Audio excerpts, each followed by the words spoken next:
Hi guys, it's Kara and I wanted to talk to you today a little bit about Inktober.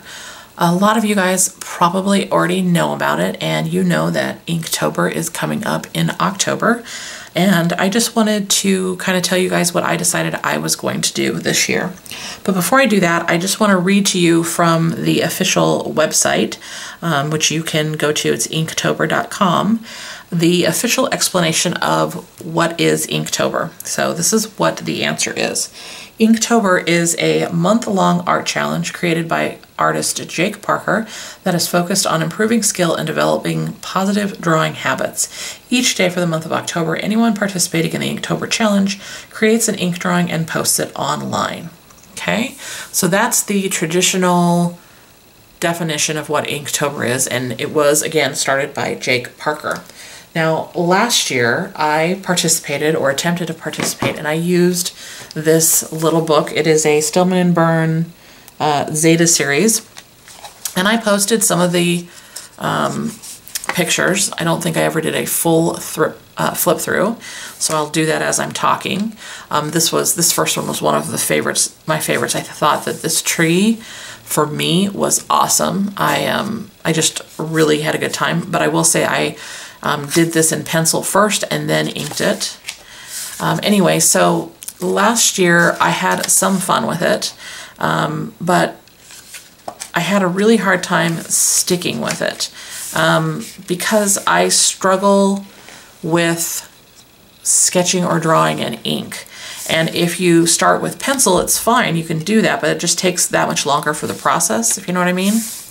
And I stuck with this through most of the month, but I think I did end up stopping at the last couple of, I think I made it until maybe the 25th or 26th, I don't know. This was another one that I loved, and it was inspired by the jar of salt. But again, I did it in pencil first. And I had a lot of fun doing this, but like I said, I struggled. Ink drawings are not forgiving, obviously, and if you are someone who is not confident in your skill, like I am not, it can become very challenging. So this year, I decided that I still wanted to participate, but I was going to do something a little bit different. And to be honest, I don't know for sure how much ink it's going to involve. We'll kind of see how it plays out over the course of the month. And I think this is where I ended up stopping. But I thought I would share with you guys what I'm going to do, because you don't necessarily have to do the traditional Inktober drawings in ink. And they say that on the website and other parts too. So you guys would have seen that I recently got this particular book, The Art of Creative Watercolor. But it's by Danielle Donaldson, and I've been loving it. And you know, I have a lot of different art books, and I've never really kind of followed one or done a lot of the activities. I look at them, some I read more than others, and I decided this year that I'm actually going to use this as my Inktober project.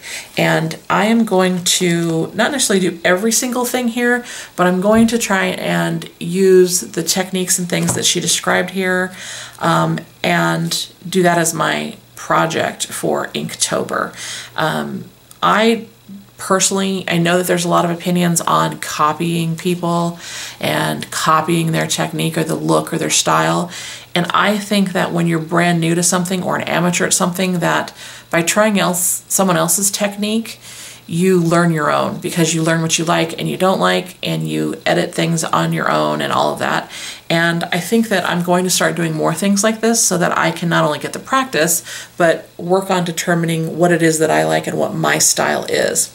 So I'm going to be using this book. I am also going to be using this gorgeous little fabric traveler's notebook style book. You guys would have seen this in a video, I don't know how many back.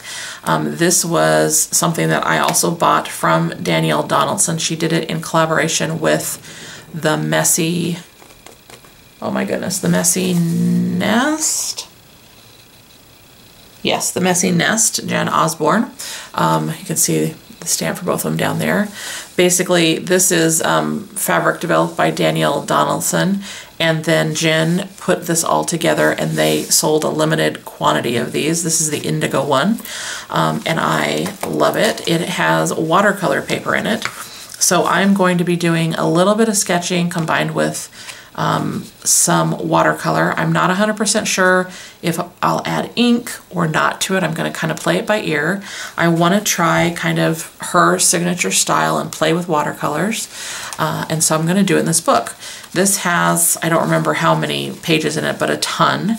Now, I am not saying that every day in Inktober I'm going to finish something. What I am saying is every day in Inktober, I will at least touch this and I will at least add something to it. So I may only end up with 3 finished pages when I'm done, but I'm going to touch it and I'm going to do something with it every single day in October. That is my plan. So that is the book that I'm using. And then I will show you the few other things that I am going to also use. I'm going to use, for sure, probably a pencil to sketch things out. So this is just a little, what is this? This is a Pentel 0.5 pencil.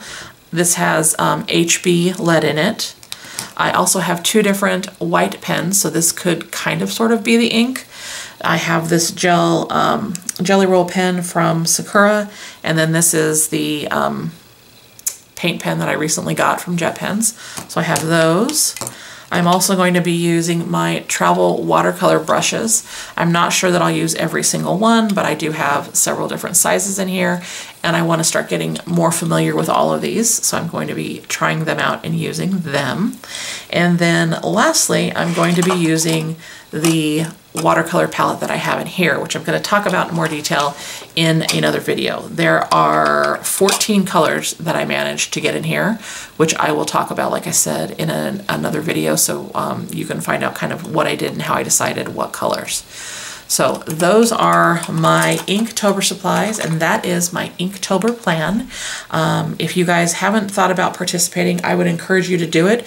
Don't think about having to do ink-based projects only. Think of it as something that you do for a month to kind of develop the habit of doing it. That's what I'm doing. So give me kind of a shout out down below if you're gonna do Inktober, what you're gonna do. Let me know what you think of my idea. I welcome suggestions and comments. And as always, guys, thanks so much for watching, and I hope you're having a great day wherever you're at. Bye, everybody.